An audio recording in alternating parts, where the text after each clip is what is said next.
Bahwa siapa yang bernubuat membangun jemaat.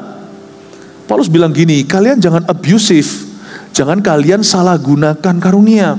Bahasa roh tujuannya bukan untuk sosokan, karena di Korintus dulu mereka seperti orang kaya baru tapi secara rohani.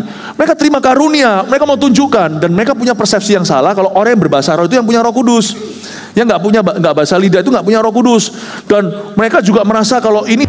Kalau Anda belum subscribe di channel ini, segera supaya Anda bisa mengikuti terus rema-rema dari Roh Kudus ya. Sekarang kita memasuki firman yang saya kasih judul berbahasa roh pada tempatnya. Tahukah karunia bahasa lidah itu karunia yang sangat berguna banget buat kehidupan kita sehari-hari. Itu bukan komat kami tanpa arti, tapi bahasa rahasia sorgawi. Tujuan kita berbahasa roh itu karena Tuhan mau membangun sesuatu dan hanya Roh Kudus yang tahu. Jadi kalau Anda belum berbahasa lidah, jangan tertuduh. Jangan pernah merasa apakah ada yang salah dengan saya. Jangan pikirannya ke situ, jangan ke tuduhan. Tapi harusnya tuntun hatimu perlahan-lahan kepada kehausan. Kalau Tuhan taruh itu di Alkitab, kejadian demi kejadian di Kisah Para Rasul apalagi, itu berarti untuk kita hari ini, untuk gereja perjanjian baru. Kalau Tuhan taruh di situ, pasti sangat berguna untukku. Tapi mari kita pahami sedikit secara logis, ini karunia apa sih? Baptisan Roh Kudus adalah judul serian khotbah saya. Gereja kita percaya tanda baptisan Roh Kudus itu yaitu berbahasa roh. Ada dua macam pandangan garis besarnya antara gereja. Ada gereja seperti kita percaya bahwa berkat ini adalah berkat kedua atau berkat susulan setelah orang percaya. Baptisan Roh Kudus dengan tanda berbahasa lidah tidak mungkin diberikan pada orang yang menentang Kristus. Dia harus percaya pada Tuhan Yesus. Setelah orang itu percaya dan lahir baru, berkat ini disusulkan.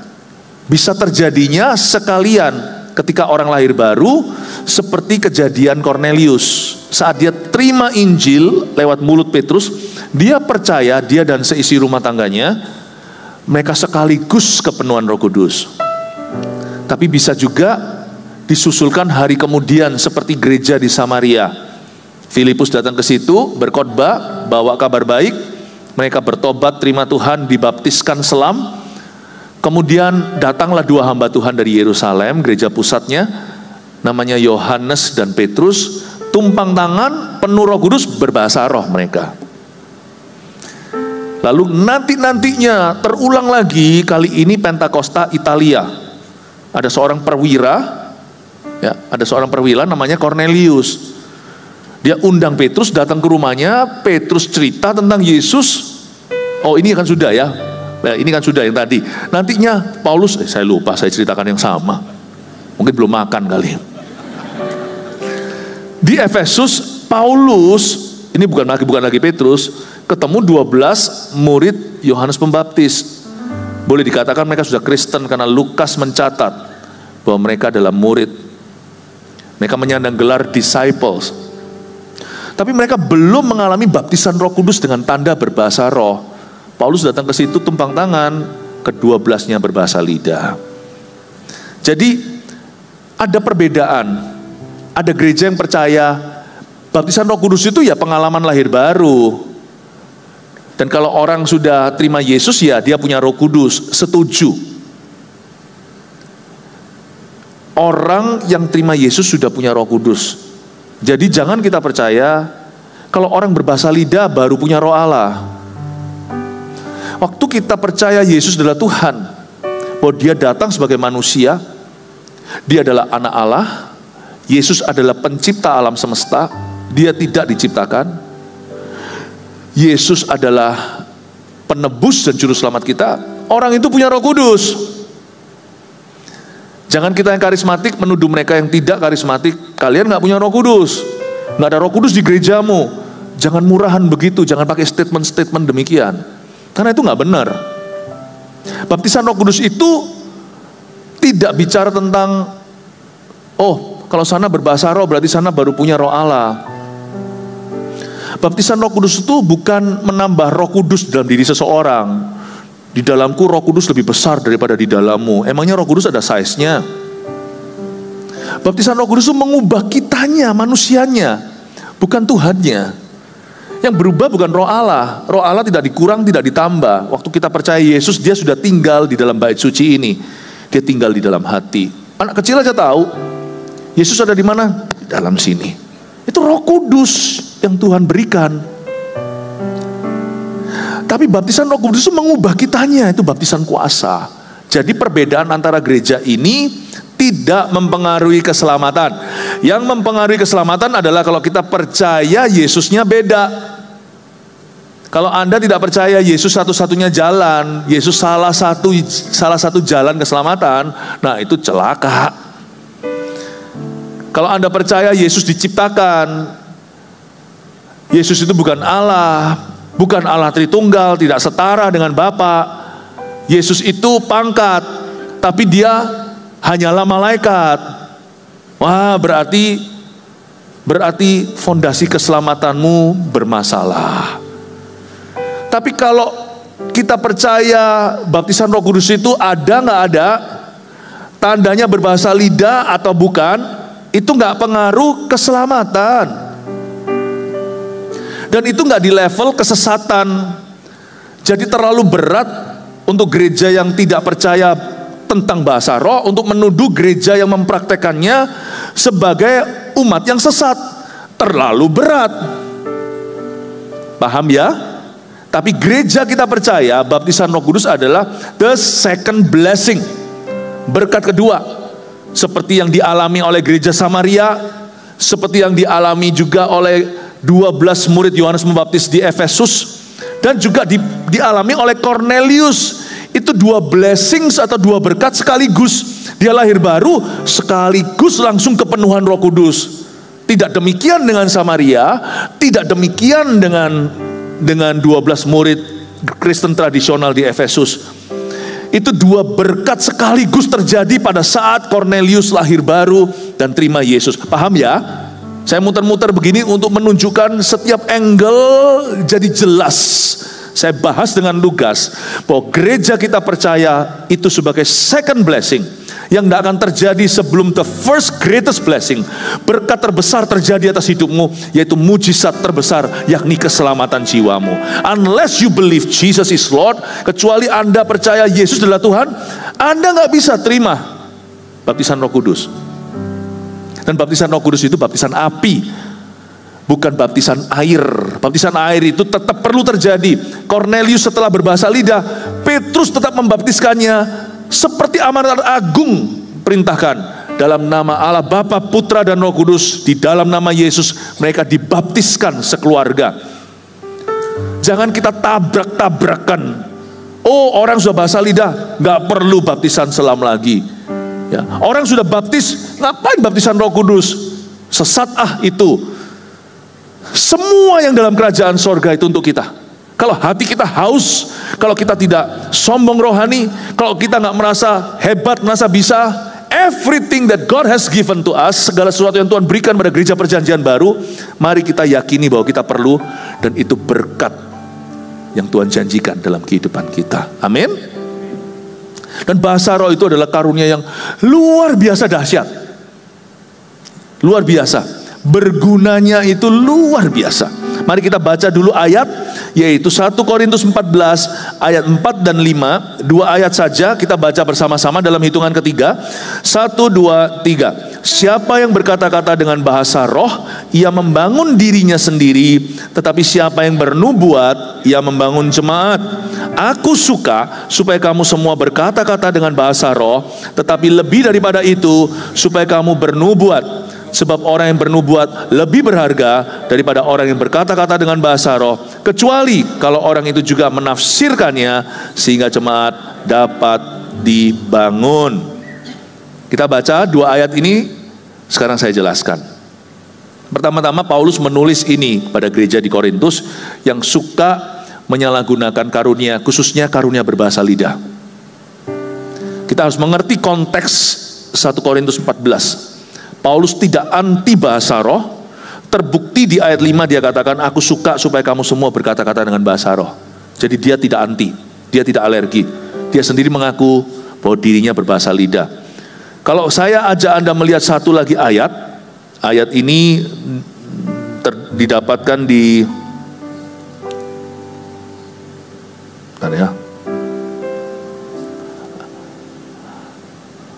ayat 18. Ini Paulus ngomong begini, aku mengucap syukur kepada Allah bahwa aku berkata-kata dengan bahasa roh lebih daripada kamu semua. Jadi Paulus adalah seorang yang rajin berbahasa lidah dalam doa. Kalau Anda dan saya mau belajar bahasa roh itu apa? Jangan belajar dari khotbah orang-orang yang anti bahasa lidah. Dan jangan kita pelajari komentar-komentar orang-orang yang tidak berbahasa roh pula. Karena mereka nggak mengerti, karena mereka nggak mengalami. Kalau kita mau belajar penggunaan bahasa roh, kalau kita mau sehat imannya, dan kita menggunakan karunia itu pada tempatnya, belajarlah dari orang yang berkarunia. Tapi sehat akal budinya. Makanya saya berusaha hari Minggu ini menjelaskan kepada kita indahnya karunia berbahasa lidah. Bahkan saya mau menjelaskan kepada Anda supaya Anda dan saya ngerti pemakaiannya yang benar.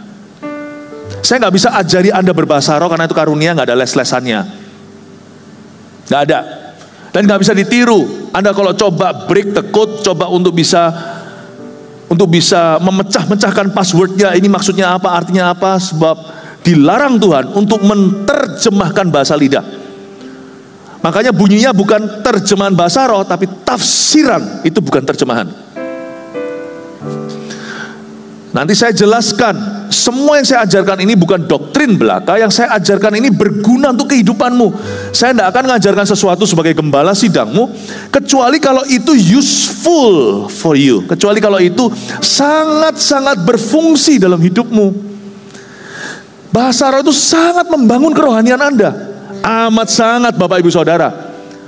Sangat berkenaan dengan tuntunan Tuhan di dalam dunia bisnismu. Jikalau Anda seorang Kristen yang spirit filled, yang penuh Roh Kudus, sangat-sangat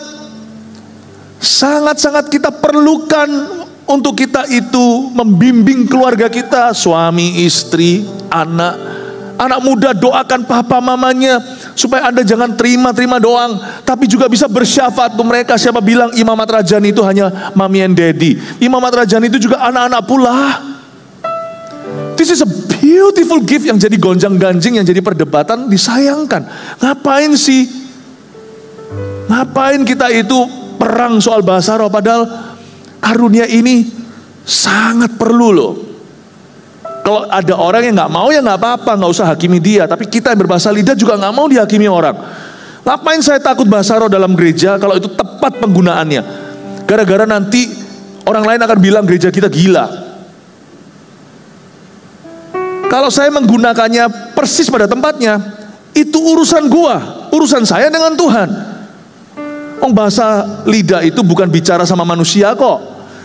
Karunia berbahasa roh itu bicara kepada Tuhan. Itu poin saya salah satunya di kebaktian tadi. Saya nggak mau dihakimi. Sana nggak mau ya nggak apa-apa, saya nggak menghakimi Anda. Tapi bagi saya karunia ini membangun hidupku, sangat membangun hidup saya. Kalau kita baca hari ini, kita jadi mengerti bahwa bahasa lidah itu is a gift from our Father. Karunia berbahasa roh itu adalah pemberian Bapa loh. Kisah Para Rasul pasal 1, janji Bapa. Itulah Yesus berkata kamu harus menanti janji Bapa. Lalu Pentakosta itu janji Bapa loh. Pentakosta itu juga janji Yesus. Yesus berkata, aku akan membaptismu dengan sesuatu yang lain. Yohanes Pembaptis pendahulunya pun menubuatkan, dia yang datang sesudah aku, membuka tali sepatunya pun aku gak layak. Aku membaptismu dengan air. Para pendeta cuma membaptismu dengan air, itu pun perintah Allah. Tetapi dia yang datang setelah aku akan membaptismu dalam Roh Kudus dan dalam api. Saya percaya gak ada keisengan pada Tuhan. Ini adalah berkat perjanjian baru. Mari sekarang kita lihat ayat yang keempat. Siapa yang berkata-kata dengan bahasa roh, ia membangun dirinya ia membangun dirinya sendiri. Tapi siapa yang bernubuat, ia membangun jemaat. Ayat ini tricky. Seolah-olah Paulus berbicara, kalian jangan berbahasa lidah di gereja. Siapa yang berkata-kata dengan bahasa roh, ia membangun dirinya sendiri. Tapi siapa yang bernubuat, ia membangun jemaat. Asumsi kita ini kan pintar berasumsi. Makanya kalau saya bicara dengan seseorang yang suka asumsi, saya akan berkata, please read carefully between my lines. Coba baca yang teliti, saya ngomong apa dari satu kalimat ke kalimat, jangan kau tambahkan, sisipkan di tengah-tengahnya apa yang tidak aku katakan. Misalnya seorang wanita yang peka atau sensitif, sorry, nggak cuma perempuan, laki juga kok ya. Saya kasih contoh aja ilustrasi. Suaminya bilang, jaga makan sayang, supaya kamu sehat. Kamu bilang aku gemuk. Loh, kapan aku bilang kamu gemuk? Aku cuma bilang jaga makan supaya sehat. Read between the lines. Hati-hati jangan sampai kau percayai dan renungkan apa yang sama sekali tidak aku katakan. Betul ya? Ayat ini Paulus tidak berkata bahwa kita jangan berbahasa roh di gereja. Jadi ini bukan lagi soal penempatan bahasa roh itu di ibadah atau bukan, tapi lebih kepada fungsinya. Paulus sedang mengacu pada the purpose of speaking in tongues, satu tujuan berbahasa roh. Berbahasa roh di ayat 4, siapa yang berkata-kata dengan bahasa roh, ia membangun dirinya sendiri. It's true. Itulah sebabnya di dalam ibadah seperti ini kita itu korporat. Semuanya uniform atau semuanya itu seragam. Nyanyi pun semua sudah dituntun. Pemimpin pujian pilih berapa lagu praise, berapa lagu worship, lagu cepat, lagu lambat. Kita nyanyinya sama, seragam. Tetap perlu keseragaman itu, robotik tetap harus ada. Tapi satu titik, kita harus mengerti bahwa gereja itu milik Roh Kudus, bukan milik pemimpin pujiannya, pengkhotbahnya. Gereja itu dua sisi waktu ibadah. Bukan hanya Tuhan ke kita, firman-Nya sama. Anda dengar khotbah ini sekarang streaming di Bekasi juga itu. Tetapi luapan hati kita beda. Ada yang datang sini happy, ada yang sad, ada yang sedih, ada yang barusan berkabung ditinggal suami, belum 1 tahun lagi. Ada satu lagi yang hatinya itu lonely, belum dapat jodoh. Ada yang bermasalah pernikahannya, ada yang bahagia namun banyak khawatir, overthinking. Ada juga yang datang ke sini habis berdosa berapa hari yang lalu. Ada juga di sini yang punya kerinduan, kepingin sekali untuk dipakai Tuhan. Ada yang sedang bergumul mau sekolah di mana. Ada yang sudah tahu sekolah di mana tapi nggak tahu nanti mau kerja di mana. Latar belakangnya beda-beda. Worship tidak bisa mewakili semua orang meskipun lagunya sama. Satu titik, the church is the bride of Christ. Disinilah masalahnya kalau gereja itu tidak pernah masuk di dimensi Roh Kudus. Lama-lama gereja itu relevan sih iya, tapi lama-lama gereja itu menjadi milik dunia. Sehingga orang yang datang itu customer. Tapi kalau di dalam gereja yang kepenuhan Roh Kudus dan diizinkan setiap luapan hati itu disampaikan sekalipun bersama-sama, tapi tidak erase atau tidak menghapus dimensi individu. Siapa berbahasa roh, ia membangun dirinya sendiri. Ada ruang di ibadah kita di GMS ini agar setiap jemaat datang sama-sama dibangun sih, tapi ada satu titik dalam penyembahan atau dalam doa, masing-masing dibangun secara individu oleh Tuhan antara dia seorang dengan Roh Kudus. That's that one point dalam worship kita. The church belongs only to the Holy Spirit. Pemimpin pujian sudah tidak menguasai gereja. Yang ada cuman semua dinyanyikan di key yang sama, menggiring saja. Siapa yang berkata-kata dengan bahasa roh, ia membangun dirinya sendiri. Paulus tidak berkata, jangan kau berbahasa lidah di gereja. Tapi Paulus ngomong begini, the purpose of speaking in tongues, tujuan berbahasa roh termasuk di dalam gereja, adalah untuk membangun setiap Kristen yang ada di situ antara dia dengan Roh Kudus alone. Saya bersyukur tiap orang bisa bersaksi gini. Waktu datang ke gereja, tadi kami ketemu Tuhan bersama-sama, tapi mereka juga bisa klaim keluar dari gereja. Sepulangnya mereka bisa bercerita, meskipun kita ketemu Tuhan Yesus bersama-sama, setiap kami ada satu waktu tadi bersekutu sendiri-sendiri dengan Roh Kudus, sekalipun nyanyinya bebarengan. Karena bahasa roh itu dinaikkan saat penyembahan, itu masing-masing ngomong sendiri sama Tuhan. Lagu dan musik sudah ada di bawahnya. Kalau tadi kita dituntun oleh lagu, satu titik kita dituntun oleh roh kita. Itu beautiful, itu luar biasa. Makanya saya tidak pernah ragu kami ini mengizinkan bahasa roh pada penempatan yang tepat di dalam ibadah. Tetapi siapa yang bernubuat, kata Paulus, ia membangun jemaat. Karena jemaat di Korintus itu agak ngawur pemakaiannya. Ya gak persisnya begitu sih, sebagai ilustrasi. Kira-kira mereka itu bahasa roh waktu pengumuman. Yang mana orang ngerti. 5 kata nubuatan bahasa manusia lebih berguna daripada 5.000 kata-kata malaikat. Kalau Anda tanya sama Asyir, tolong ya, toiletnya di mana? Kalau dia berbahasa roh sama Anda tidak pada tempatnya, bisa beser di tempat. Lebih berguna kiri kanan, sebelah situ, itu WC-nya, daripada Anda berbahasa roh sok-sokan. Tidak pada tempatnya. Saya bisa bayangkan, kalau ini ekstrim sih, kayaknya sih Korintus gak begitu. Cuman jemaat di Korintus itu kurang tertib. Artinya tertib itu begini, mereka datang, hamba Tuhannya merasa seperti dihinggapi Roh Kudus atau gimana. Wah, semua ngeflow, gak ada firman. Isinya itu wah, roh Allah. Bukan berarti lawatan yang terjadi itu gak boleh, lawatan Tuhan gak boleh terjadi dalam gereja, bukan. Tapi mereka itu tidak memperhatikan tatanan, fungsi tidak diperhatikan. Jadi lawatan-lawatan Tuhan isinya cuma begitu doang, tidak ada pembahasan firman. Mereka merasa seperti dipenuhi oleh Roh Kudus, semua orang berapi-api, gak ada sama sekali penyampaian firman yang jelas. Dan mereka nanti pulang berkata, wow tadi sampai gak ada firman loh, kami dilawat Roh Kudus gak ada firman. Sekali minggu begitu masih oke sih. Kalau memang Roh Kudus ya, bukan dibuat-buat oleh manusia. Kalau memang Roh Allah melawat, karena hal seperti itu pernah kejadian di beberapa gereja. Tapi kalau mereka terus-menerus begitu setahunan, Paulus mulai tegur, ini apa-apaan. Lebih baik kamu bernubuat. Sebab siapa yang bernubuat membangun jemaat. Paulus bilang gini, kalian jangan abusive, jangan kalian salah gunakan karunia. Bahasa roh tujuannya bukan untuk sok-sokan. Karena di Korintus dulu, mereka seperti orang kaya baru, tapi secara rohani. Mereka terima karunia, mereka mau tunjukkan. Dan mereka punya persepsi yang salah, kalau orang yang berbahasa roh itu yang punya Roh Kudus.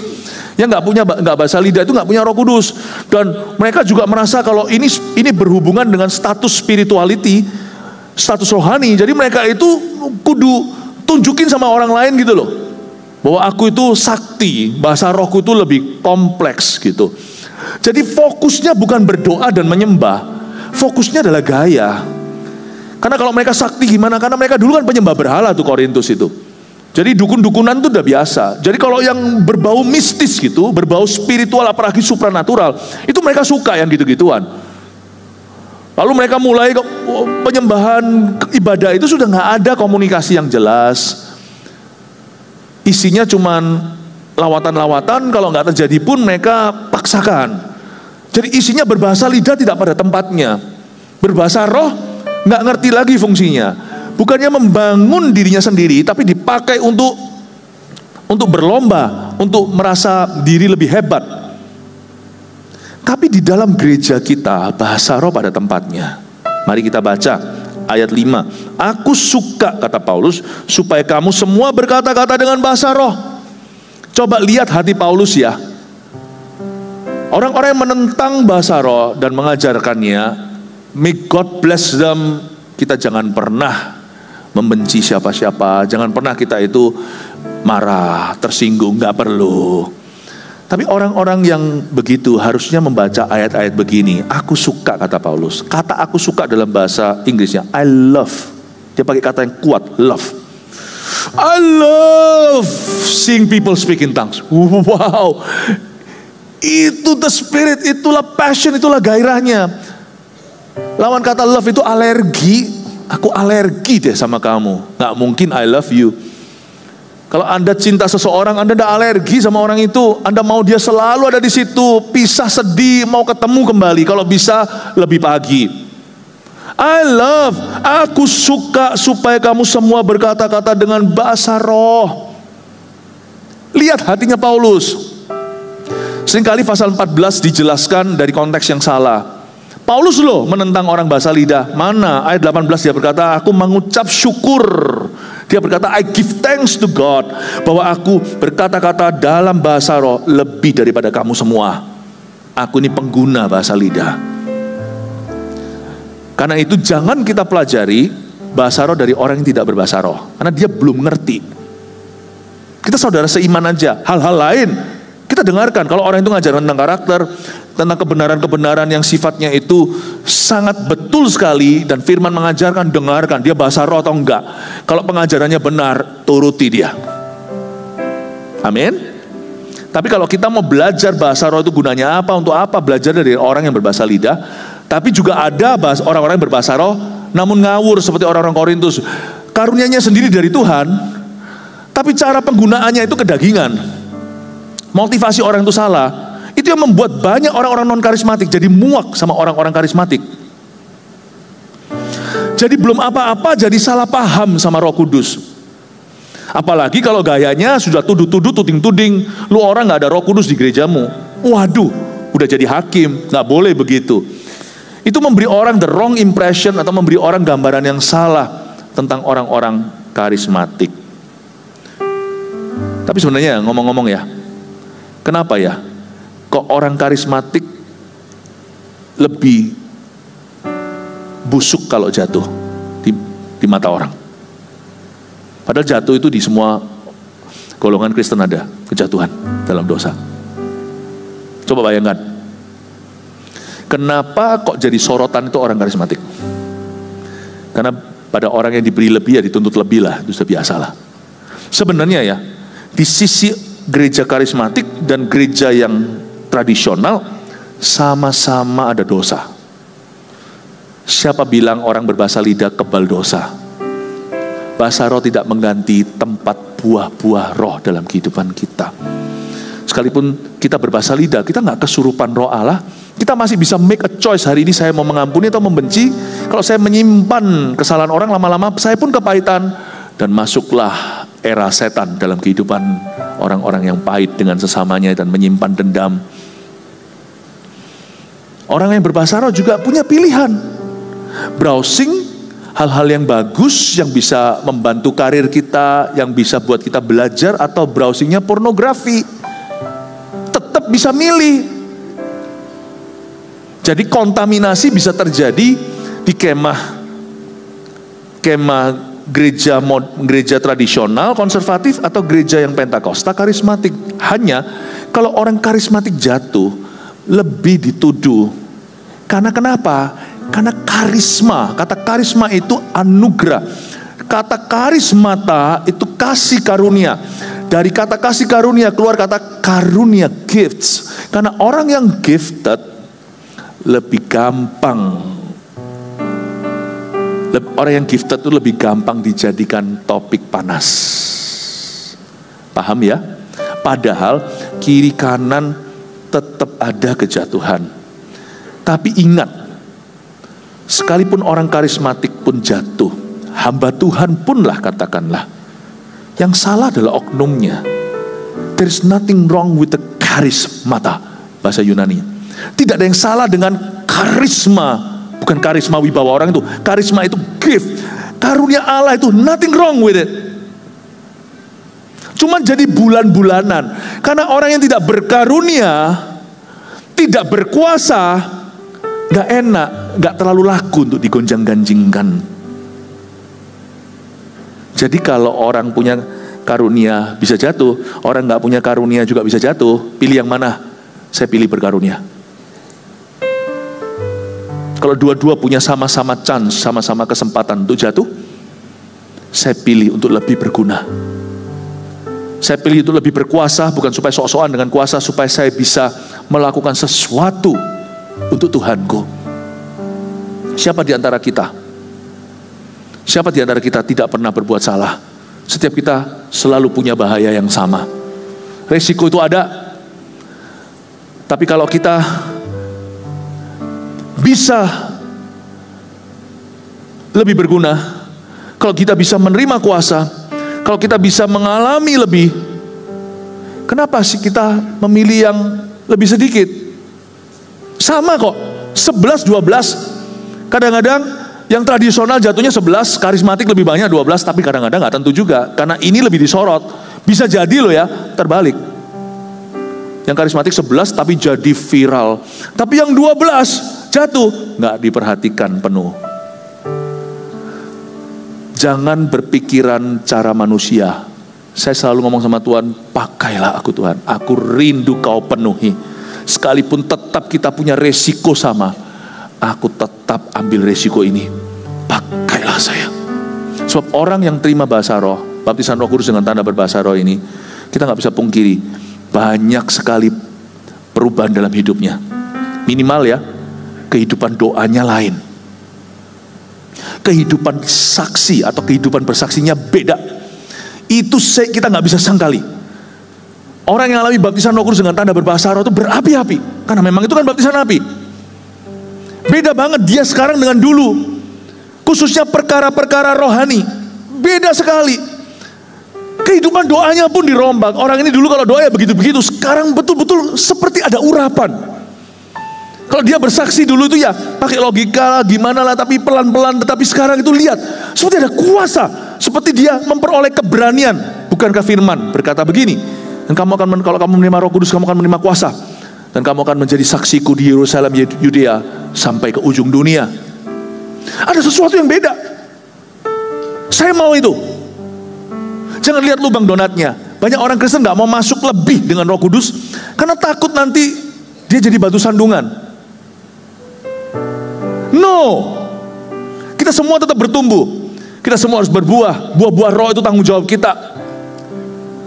Tetapi kalau sekarang Tuhan berkata, mintalah, maka akan diberikan padamu. Carilah, kamu akan memperolehnya. Ketuklah, pintu akan dibukakan. Mana ada bapak, ayah yang jahat di dunia ini akan memberikan kalajengking pada anaknya kalau minta roti. Lalu perhatikan kalimat berikutnya, Bapa di sorga akan memberikan Roh Kudus pada barang siapa yang memintanya. Kalau Tuhan berkata mintalah, saya jangan sok suci, enggak nanti saya kalau minta itu jadi batu sandungan, saya dikasih kuasa nanti jadi saya enggak tahan. Janganlah sok suci lah. Kalau Tuhan berkata mintalah, mintalah. Berarti Tuhan merasa itu perlu dalam hidupmu. Sekalipun sudah ada contoh-contoh buruk orang-orang yang pernah membusukkan nama Tuhan, karena mereka terima kuasa karunia, lalu hidupnya tetap gak karuan, lalu habis itu mereka jadi gaya, jadi sombong seperti orang-orang Korintus, dan menyandung kiri kanan. Tinggal Anda yang memilih mau jadi orang Kristen yang haus dan lapar, atau orang Kristen yang senantiasa perhatiannya keselokan. Saya jadi karismatik bukan karena saya hebat. Saya jadi karismatik karena saya tahu saya empty.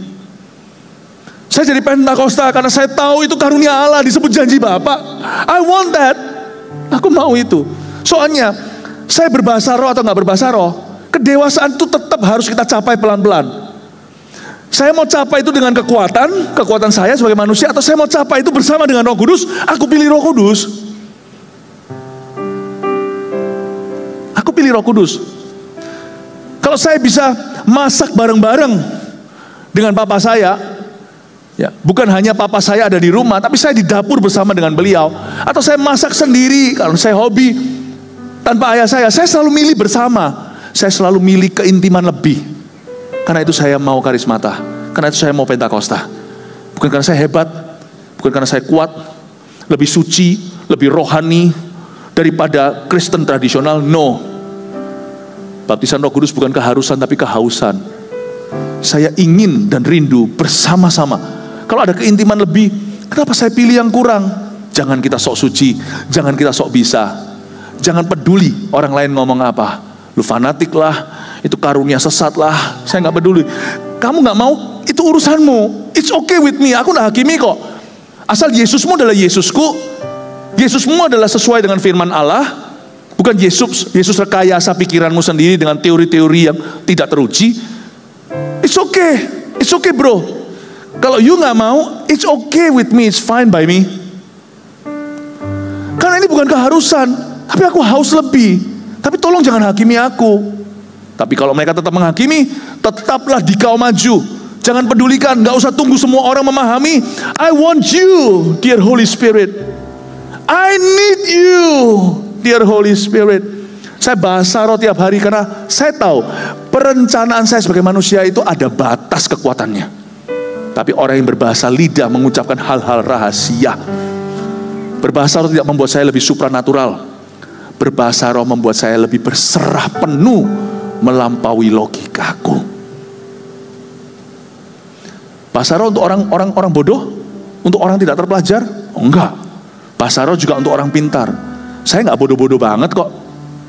Saya bisa mikir, bahkan saya berusaha untuk menjelaskan perkara-perkara yang adikodrati, perkara-perkara supranatural dengan logika-logika yang bisa diterima. Bahasa roh itu bukan untuk orang pintar atau orang bodoh. Bahasa roh itu adalah untuk orang yang merendah dan berkata, aku gak bisa. Peganglah tanganku Roh Kudus, setiap hari ku tak berani jalan sendiri tanpa Roh-Mu. Bawalah diriku kepada segala kebenaran, agar ku tidak tersesat mengikuti jalan-Mu. Saya bersyukur untuk karunia ini, sama seperti Paulus. Aku bersyukur karena aku berbicara dalam bahasa roh lebih daripada kamu sekalian. Tiap pagi saya berbahasa roh. Padahal secara logika saya nggak bodoh-bodoh banget. Saya katakan tadi, saya bisa langsung buat rencana-rencana saya. Semua saya lock, semua saya skakmat, harus terjadi sesuai dengan kehendakku, semua sesuai dengan perencanaanku, seolah-olah saya nggak pernah gagal. Tapi saya nggak memilih begitu. Saya memilih ikuti roh saya.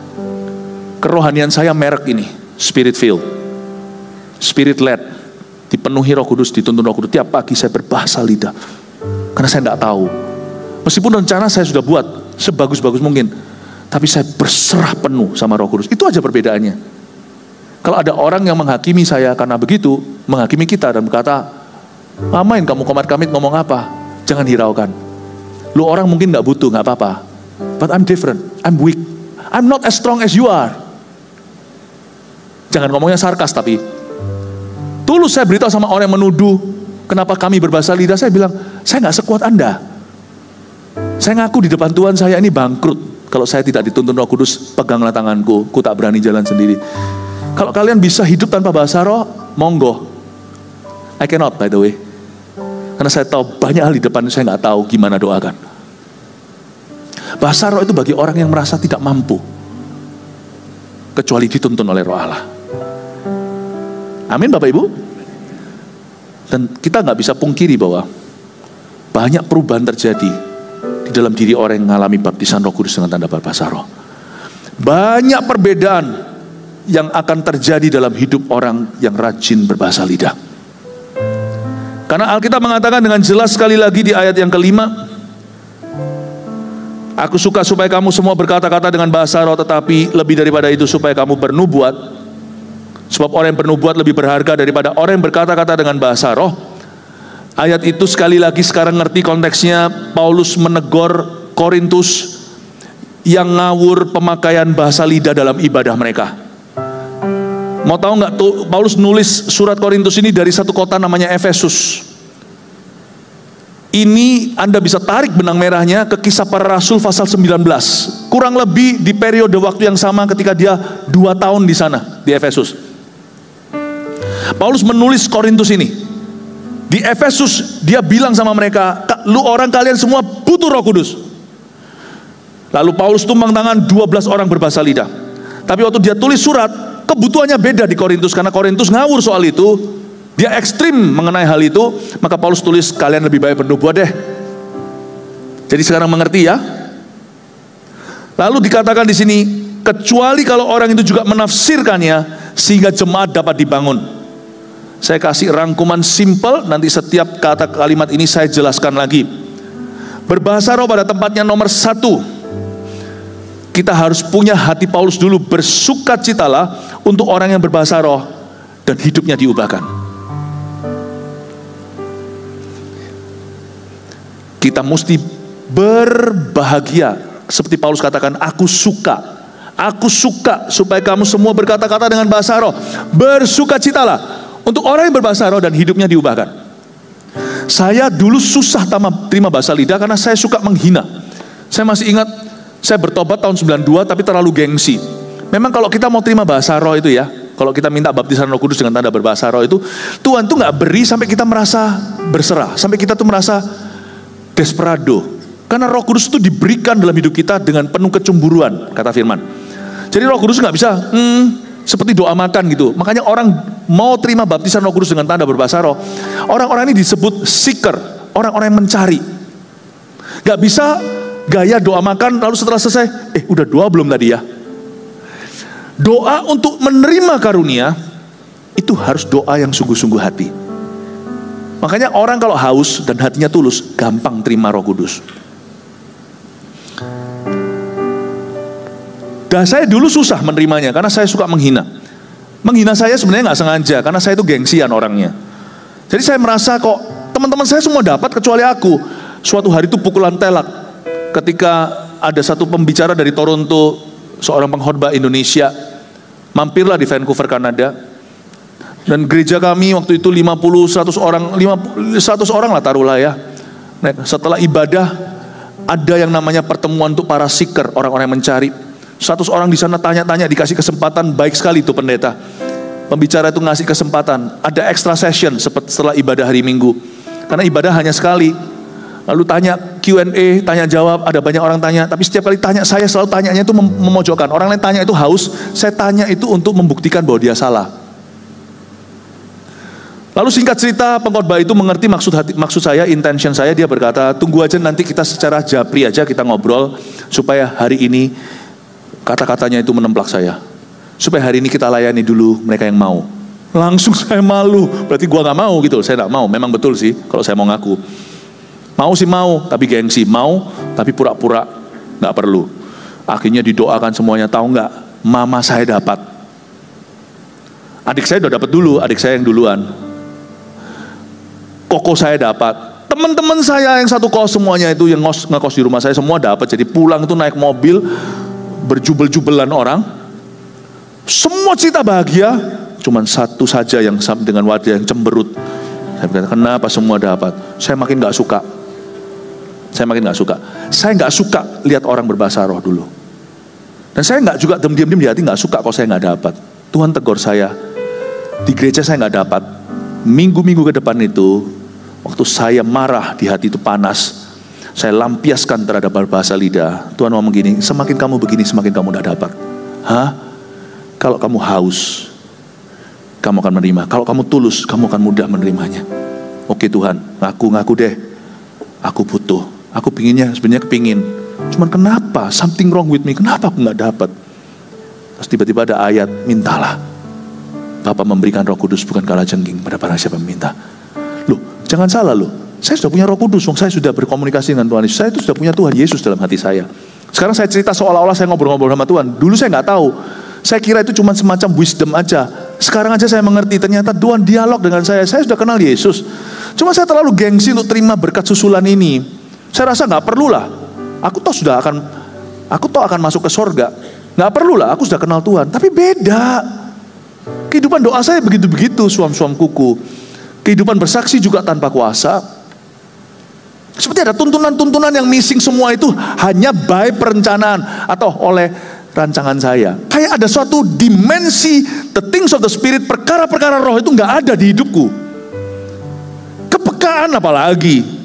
Bukan berarti semua jadi easy, semua jadi mudah, enggak. Tapi ada dimensi yang belum dibuka. Meskipun saya sudah jadi anak Tuhan, ada suatu dimensi rasuli, apostolic dimension, seperti kisah para rasul, tidak terjadi di hidup saya. Tidak ada di lembaran-lembaran histori sejarah hidup saya di periode waktu itu. Hauslah saya. Akhirnya saya waktu lagi shower di kamar mandi, saya berkata, Tuhan, I need the Holy Spirit. Saya masih ingat. Tiba-tiba keluar sambar berbahasa lidah. Saya dapat bahasa roh di WC.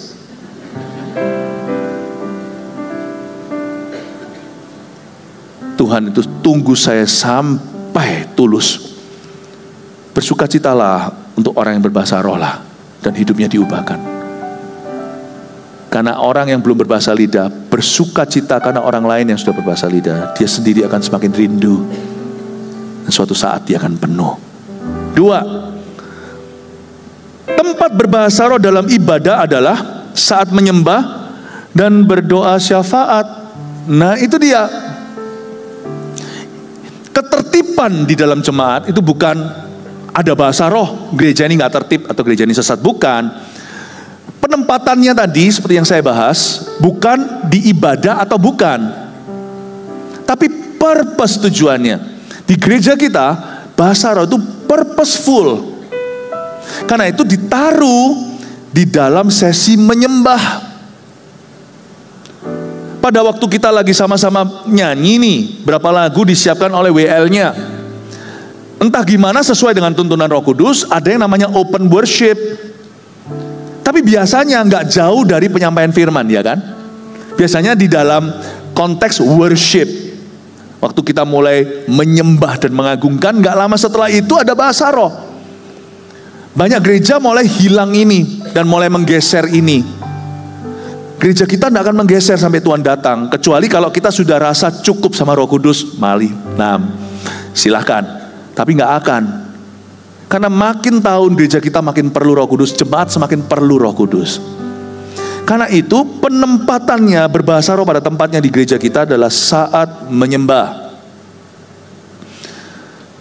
Kalau sampai pas pengumuman greeter lalu orang yang berbahasa lidah, saya pasti tegur orangnya, ngapain kamu? What do you think you're doing? Dan juga saat berdoa.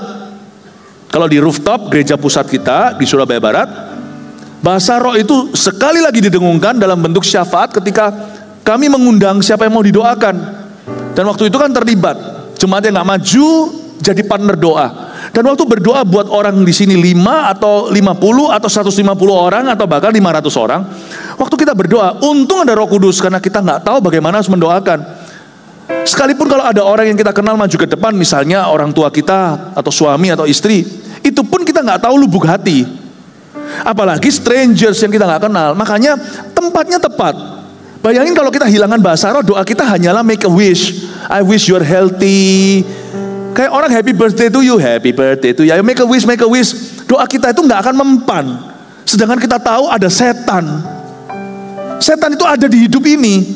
Doa kita itu gak akan sampai mumpuni. Nah kalau kita doanya cuma gitu-gitu doang, itu namanya borong sekaligus. Itu gak kena secara spesifik. Doa itu kan seperti operasi. Doa itu kan seperti kedokteran tetapi ilahi. Itu betul-betul masuk antara sumsum dan sendi. What else? Kita harus berdoa dengan akal budi. Kalau nggak gitu, waktu kita berdoa, saya tuntun dalam doa gini, kalau altar call misalnya, kalau nggak ada bahasa roh, kita mau doanya di mana untuk semua orang? Dan kalau saya tidak, tentunya harus pakai doa, pakai akal budi supaya tahu kapan beginning, kapan mulai, kapan ending. Kalau nggak gitu, kalau bahasa roh doang nggak ada doa dalam akal budi, kita nggak punya pegangan. Kita nggak punya kira-kira garis merah atau semacam blueprint doa hari itu secara garis luas dan besarnya itu apa? Harus doa akal budi. Tapi doa yang menjawab kebutuhan orang secara spesifik sampai lubuk hati hanya bahasa lidah. Dan bahasa roh itu dahsyat sekali. Dia adalah kode-kode yang nggak bisa dipecahkan. Jangan kau kira lafalnya cuma itu doang. Itu ya passcode. Waktu kita itu bersekutu dengan Tuhan itu passcode. Seperti bahasa Chinese, saya ngerti bahasa Chinese. Tahukah Anda, satu kata itu karakter isinya. Yang tahu bahasa Chinese ya, bahasa kanji karakter. Nan, laki, itu dari Tian, Li. Atasnya itu sawah, bawahnya itu tenaga. Yang namanya pria, itu cangkul sawah dengan tenaga, berkeringat, bawa roti pulang ke rumah. Lu gak kerja, lu bukan laki. Cuman satu kata, nan. Coba kalau saya bilang nan, Anda tidak ngerti itu apa. Sedangkan kata nan, nansen, nan, ya, sama henan, kunnan, itu beda lagi. Nan yang satu dengan nan yang lain bingung kan? Nan yang satu itu laki, nan yang satu lagi susah. Ma dan ma itu beda. Ma itu mama, ma itu kuda. Kita nggak bisa pecahkan kode itu, so dia terus berubah karena itu kode rahasia. Bukan di lafalnya dan tonasinya, tapi Tuhan dengan kamuflase luar biasa sampai otakmu pun nggak bisa mengkhianati doamu. Itu membuat suatu komunikasi dengan Bapa Sorgawi yang keluar dari rohmu, dan kita nggak bisa pura-pura karena kita nggak fokus ke bahasa kita atau fasih lidah. Waktu kita berbahasa lidah, kita nggak peduli kefasihan. Lihat bahasa Indonesia, fasik dan fasih. Orang bule nggak akan ngerti bedanya. Setiap bahasa itu ada triknya. Dan bahasa roh itu nggak ada teorinya. Dimana nggak bisa satu orang ngomong itu dengan ngomong itu sama. Tonasinya beda. Atau bahkan lafalnya sama pun nggak ada arti. Beda, menit kemudian dia pakai lafal itu udah lain lagi itu artinya. Anda pernah nggak buka di safety code, safety box? Tit, 4 kan? 1, 2, 3, 4. Itu waktu Anda tekan 1, kedua, 1 itu udah berubah 7. 1, 2, 3, 4 Anda tidak bisa pecahkan. Itu sudah 7, 2, 3, 4. Waktu Anda buka kedua, 7, 2. 2 itu sudah jadi 5. 3, 4-nya betul. Depannya sudah jadi 7, 5. Paham maksud saya? Nggak pernah Anda bisa pecahkan. Karena bahasa roh itu bukan bahasa. Keintiman dan pergumulan dari dalam rohnya. Roma 8. Dari dalam dirimu. Kamu menggumulkan sesuatu dengan keluhan yang tak terucapkan dengan bahasa manusia. Makanya bodoh orang yang mencoba mentertawakan bahasa roh, sedangkan orang yang berdoa bahasa roh itu gak fokus ke bahasanya. Dia fokus ke Yesus dan hatinya itu connect dengan Bapa. Dia menggumulkan sesuatu dan berdoa. Nanti aja di ibadah-ibadah berikutnya saya akan jelaskan apa saja yang kemungkinan kategori arti ketika Anda berbahasa roh dengan suatu pergumulan atau berbahasa roh tanpa pikiran. Itu ada arah-arahnya yang berbeda. Ini bahasa paling canggih yang gak pernah ada dari Menara Babel. Itu gak berasal dari dunia yang berdosa. Itu datang dari tahta Bapa. Glosolali atau bahasa lidah yang dipulihkan atau diberikan pada saat perjanjian baru Pentakosta. Perjanjian lama belum ada. Itu powerful sekali, itu bahasa syafaat. Bahasa syafaat yang sampai Tuhan pun tidak akan mempercayai dagingmu, otakmu, perasaanmu. Sehingga kita pun gak boleh tahu. Tapi kita mendoakannya. Sehingga kita dipersiapkannya untuk perkara-perkara rohani. Atau perkara-perkara yang sekarang masih tersembunyi bagi kita. Yang akan terjadi di depan kita. Powerful. Powerful sekali. Sehingga orang yang mendoakan bahasa roh itu kan gak mikirin bahasanya. Kalau Anda mikirin bahasanya, coba sekarang tiru Minion. Minion yang modelnya kayak pisang itu loh. Coba tiru. Anda akan susah. Tahukah Anda bahwa Hollywood bikin itu atau Pixar membikin itu tuh ada tenaga ahlinya. Ada sebagian daripada kata-kata Minion itu kalau Anda perhatikan itu ada bahasa Indonesianya. Ada.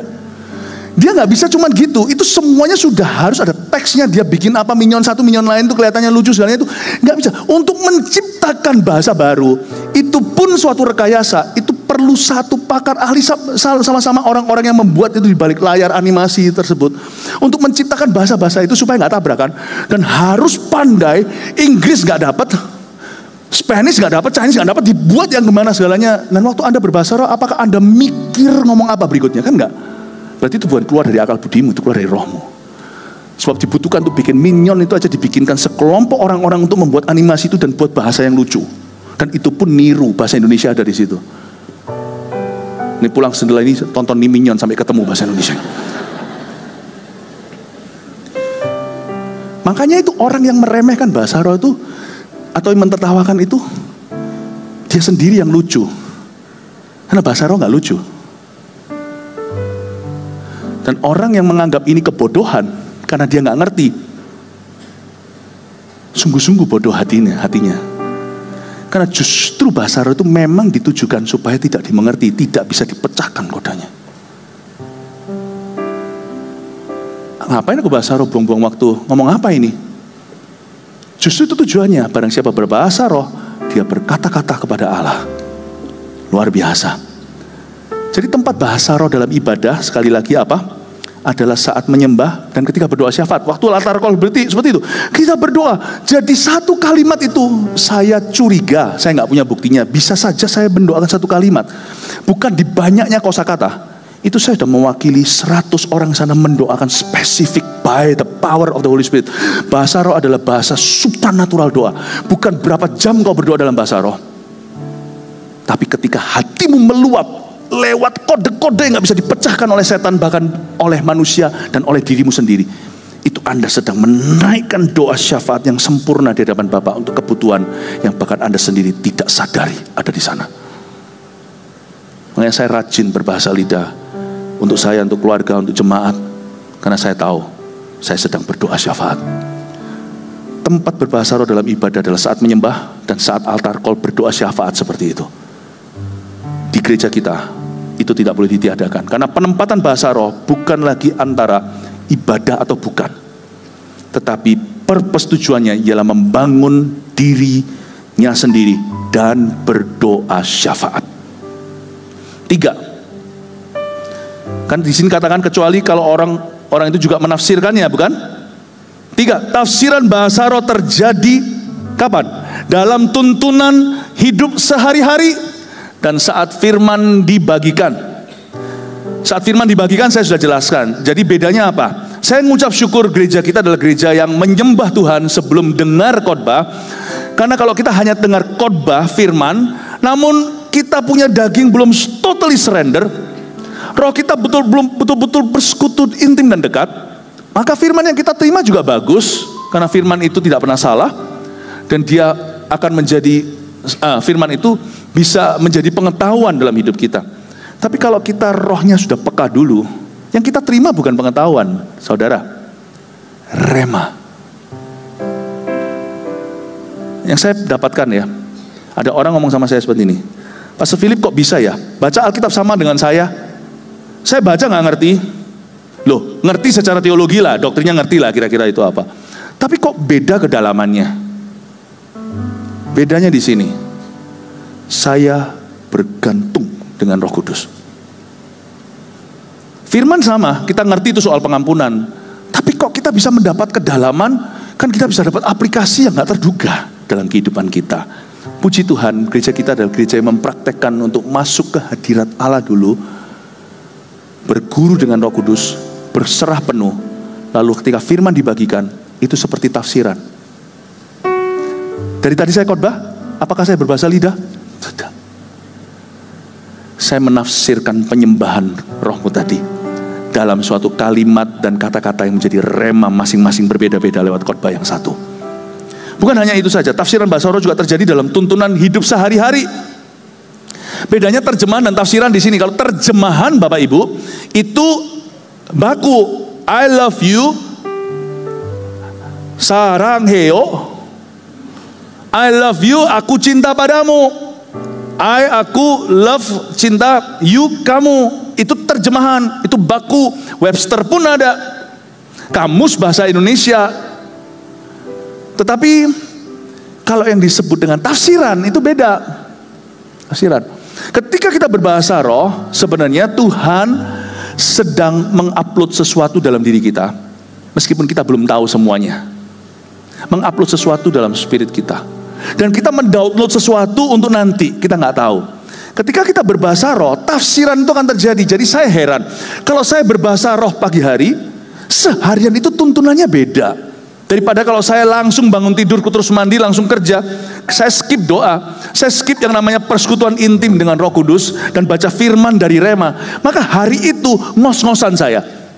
Tetapi ketika saya dituntun Roh Kudus dari pagi, lidahku beri, bukankah lidah kata Yakobus itu nakoda, kiri kanan itu dari lidah. Lidahku itu sudah mengetuk sorga, kaki pun ikut seluruh kapalnya. Aneh sekali, sepanjang hari itu saya ketemu masalah itu nggak heran. Seperti spirit filled penuh Roh Kudus, waktu saya ketemu masalah itu kayaknya saya sudah dapat solusinya tadi pagi. Bener. Seperti apa ya? Masalah sedih sih sedih, kena masalah juga tetap akan ada dampaknya. Namun demikian, seharian itu bahkan bisa lumber 2-3 hari. Bahasa roh itu tafsirannya continue. Tafsiran bahasa roh, saya bahasa roh hari ini menabung, besok lagi. Itu tafsirannya itu berkesinambungan. Kadang-kadang overlapping. Kadang-kadang 3 hari kemudian saya masih mengalami tafsiran dari bahasa roh saya 3 hari lalu. Plus ada sesuatu yang baru. Makanya orang yang berbahasa lidah disebut penuh. Being so filled. Filled with the anointing. Filled with the leading. Dengan kepemimpinan. Jadi Roh Kudus aneh. Kalau saya ketemu dengan sesuatu, menghadapi sesuatu, kayak seperti bahasa Prancis, déjà vu. Kalau yang tahu bahasa Prancis maafkan kalau pronunciation saya kurang baik. Kayaknya saya pernah ada perasaan tidak asing menghadapi tantangan itu atau menghadapi masalah itu. Kayaknya nggak asing gitu loh. Rasanya saya pernah ketemu you di mana ya? 3 hari lalu waktu saya berbahasa roh, di-upload di dalam jiwa saya. Saya ketemu orang itu 3 hari kemudian, saya langsung tahu inilah orang yang Tuhan kirimkan sebagai jawaban doa. Upload 3 hari lalu belum ngerti, ketemu orang itu, download baru paham. Tafsiran itu bukan terjemahan, tafsiran itu tuntunan sehari-hari. Makanya orang yang mendengungkan lidahnya, kata-kata Amsal, salah satu dimensi ayat itu artinya, salah satu bukan satu-satunya, siapa suka mendengungkan lidahnya, menuai buahnya. Saya merasakan tuntunan Tuhan spesifik. Bukan berarti kita nggak bisa salah jalan, nggak berarti kita nggak bisa salah langkah. Sorry, kita kadang-kadang masih bisa salah langkah, belajar dari kesalahan. Namun demikian tidak bisa dipungkiri, orang yang berbahasa roh peka dituntun oleh Roh Allah. Makanya setelah bahasa lidah Pentakosta, Anda lihat Kisah Rasul 1-28. Ini gini terus ketemu ini, lalu habis itu pergi ke Filipi ketemu sama Lydia, lalu habis itu melihat orang di Makedonia, Paulus ke sini ke Tesalonika, lalu kemudian ketemu Timotius di Derbe, ketika di Listra. Lalu Anda coba lihat. Wow. Tafsiran bahasa roh itu bukan terjemahan. Kalau Anda tanya tadi saya bahasa roh, tadi pagi saya ngomong apa? I don't know. Tapi kalau Anda tanya, hidupku sekarang seperti apa? I know. He's leading me. Dia menuntun saya. Tafsiran diberikan. Deja vu rasanya.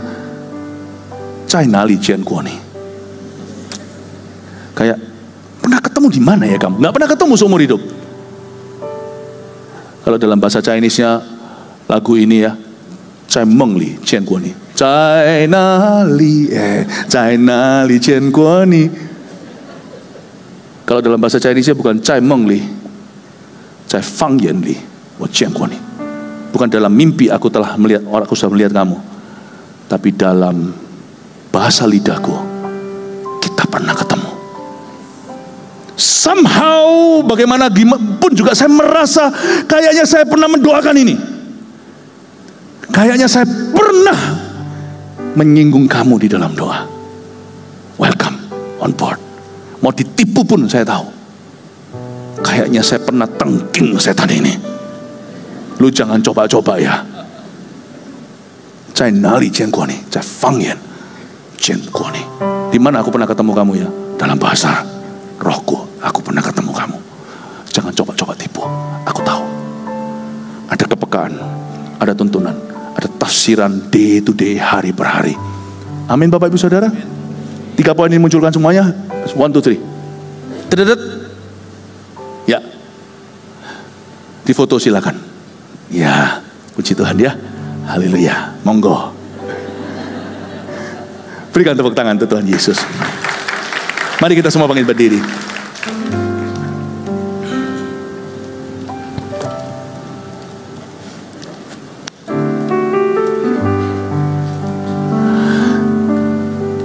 Semua GMS di mana-mana, khususnya di Jakarta yang sekulerismenya kuat. Gereja tanpa hati-hati, jangan menilai gereja lain.